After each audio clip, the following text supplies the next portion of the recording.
So, this is very interesting. I left Waze just after the acquisition. So Google acquired Waze and I had a new startup.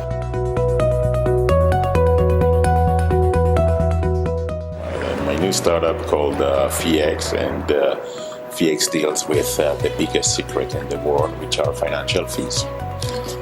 Turns out that there are $600 billion of fees in the US every year, and people don't even know that they're paying them. And FX is called the Robin Hood of fees, and we address that, exactly that. So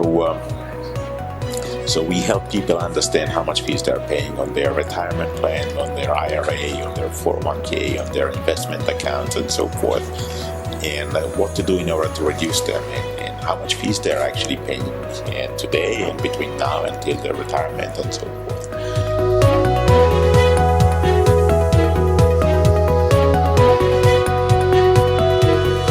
Since then, I started a few more startups that they all have common denominator of they're all consumers. They're all going to help consumers and create a lot of value for them. So maybe saving them time, maybe saving them money, maybe empower them.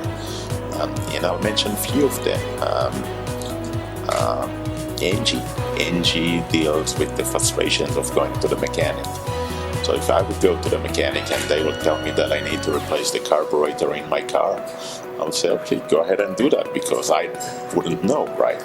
Now, the reality is that they don't make cars with carburetors anymore, but we are helpless when we are going to the mechanic. So Engie connects from the smartphones to the car computer since 1996, every car, doing the diagnostics, and then figuring out what's wrong with the car and actually asking for quotations from mechanics around you to repair that.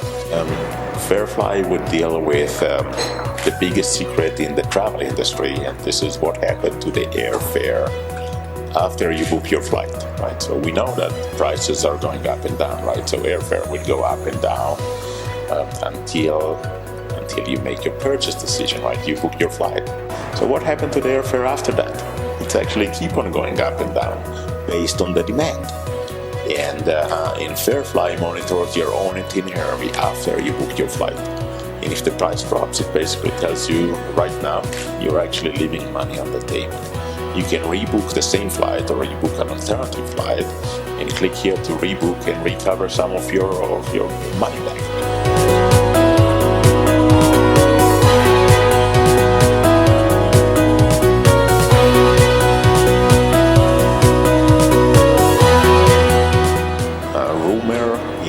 A marketplace for non-refundable hotel reservations. So you make your travel plans and you make hotel reservation, and something changed and you change your travel plans, and you end up with hotel reservation that you're not going to use, and you actually throw money to the garbage, right?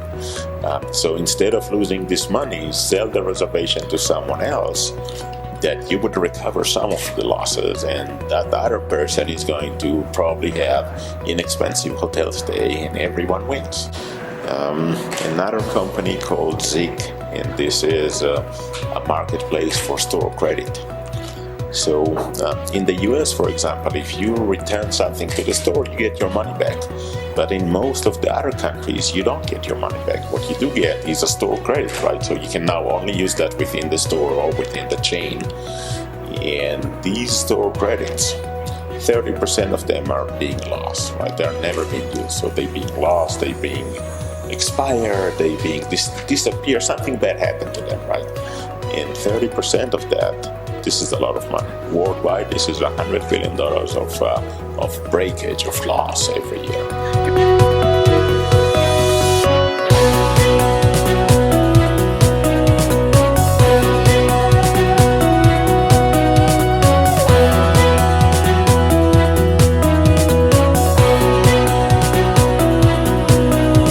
But this is definitely about empowering the user. So one set of application will be focusing on that.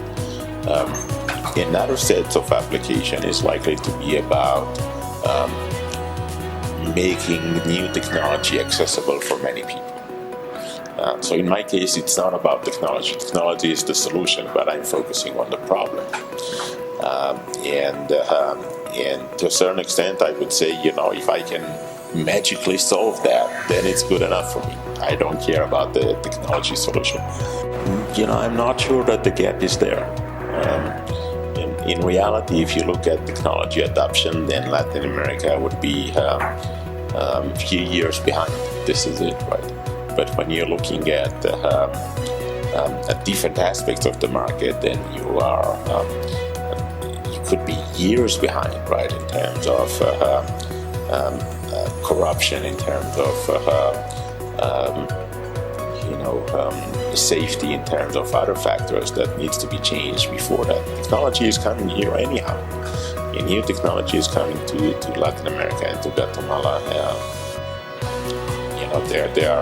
The Waze penetration here is similar to many other countries. So, but I think that